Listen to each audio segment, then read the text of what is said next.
Interested in a project? Add yourself as an interested bidder to let others know you're interested and to showcase your directory profile. So here's how.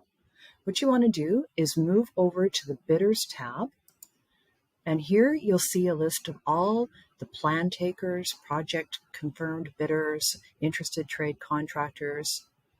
You can add yourself as being interested by clicking on the button here that says I'm interested.